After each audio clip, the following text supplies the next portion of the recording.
that one of you is going to win the primary. And my question is, what will you do between the primary and the general election to help the other seats in Pennsylvania so that we can help Democrats retake the majority in the House of Representatives? And I'll start with Dr. Sanford.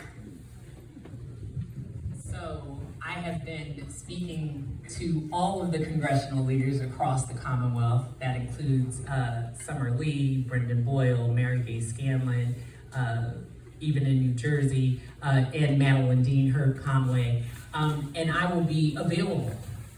And we'll go across because we have to make sure it stays blue, not just in Pennsylvania. So I'm willing to go outside of Pennsylvania because the issues on affordability, on safety. I'm sorry, did something happen? I know I had Okay. I don't know why the light. I didn't know if it should get under the table. Okay. Somebody hit a switch by mistake. So that, Oh, shit. I can't mess with my time. Okay, so in any case, what I will do is to join with the other congressional leaders, and for that matter, in all offices that are part of the legislative branch. Because this has to be, what I've found as I've been following, is that because it's been so divisive at the legislative level, the executive branch is getting stronger and stronger because we are weaker. So if my recognition, the work that I've done for District 3 will empower other areas of the Commonwealth of Pennsylvania, I will be there all day, every day to make sure we take care of our district. Thank you. Senator Street. Thank you. Look, it's a great question. I promised my wife 72 hours and then I'll be back on the road campaigning for other Democrats. After I got elected to the state Senate, there were 13 out of 18 of our congressional districts were held by Republicans. I got involved, I started traveling. Ultimately, when the vice chair of the party died and the chair stepped aside, I became vice chair. In that time, we flipped a majority of our congressional districts from red to blue for the first time ever. We did that when I was vice chair. At the same time, Pennsylvania State Senate, when I got there, got involved in the party leadership. We only had 16 Democrats out of 50. We're now 2 seats away from flipping the state Senate. And guess what? I was chair of the party when we flipped the state house for the first time in decades. And as a member of Congress, I'll work the flip PA7, I'll work the flip PA8, I'll work the flip PA1, I'll work the flip PA10, I'll work the flip the seat of South Jersey. I did it as a party leader, and guess what? As a congressman, I will do it again.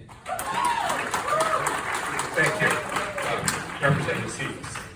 So day one after winning the primary, it is to get back out on the road to flip those seats.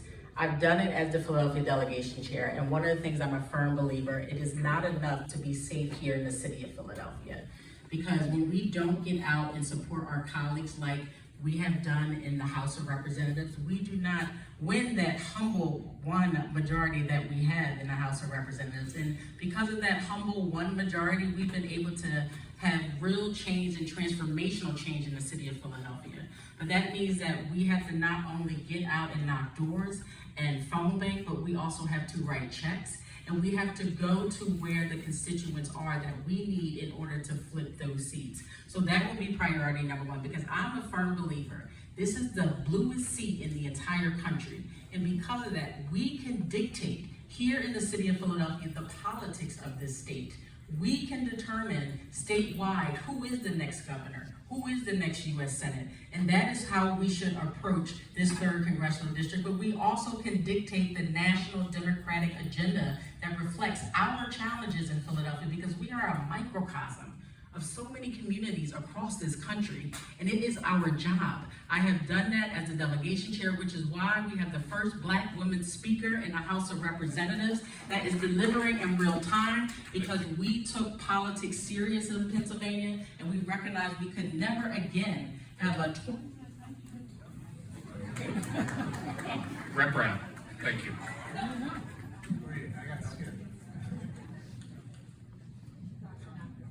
sorry. Dr. Oscar, sorry. Yeah, this is the most Democratic district in the country, right? And I don't think there's any doubt that whoever wins the primary is going to be elected to Congress. But what we do here in this district is, its importance is beyond what happens here locally. It also has enormous significance nationally. And this is a district that the rest of the country looks to about the future of the Democratic Party. And I think whoever is representing this district has to also think about how their message is going to be heard around the state of Pennsylvania. Because ultimately, I think the Democratic Party needs to just not worry about how it's going to perform in Center City, Philadelphia. It's got to worry about how it's going to perform in central Pennsylvania. We can't keep thinking that we are going to win this state by just maximizing voter turnout here in Philadelphia. If we don't rally behind a message that can lead the whole of the state, I don't think we have a lot of future here. So I think, again, what happens here has national import. Thank you. Thank you. Now, Rep. So this is the bluest district in the entire nation, but it is not a safe seat. It is only safe for Democratic incumbents.